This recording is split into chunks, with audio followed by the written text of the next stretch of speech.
Hi, this is Anthony Carruthers, Better Lesson Master Teacher Project, and this is a little sketchpad sketch that I created to give students a broader view of the sine function in this case.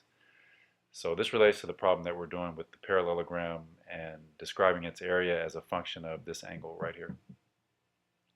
So far in the lesson, students have pretty much thought that the practical domain of that angle was from 0 degrees up to about 180 degrees. So they've visualized this part, but what they haven't thought about yet is that the angle could actually grow to be bigger than 180 degrees.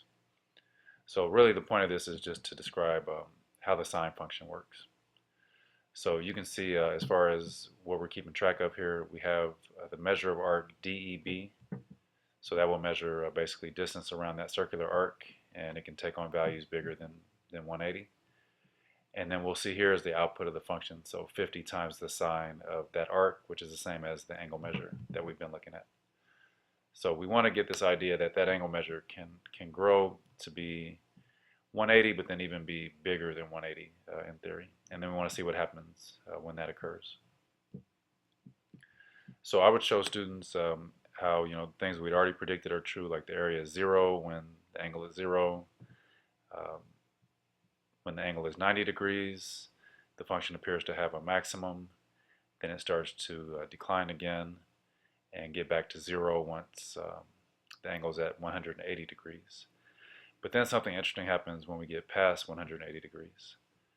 So we see that, first of all, the angle is bigger than 180, but then also the area is now reporting a negative value. And so this is nice in terms of where students are headed with calculus and integrals and whatnot. And so we just talk about what it means to have a negative area, so area that's below the x-axis. And we can see that again at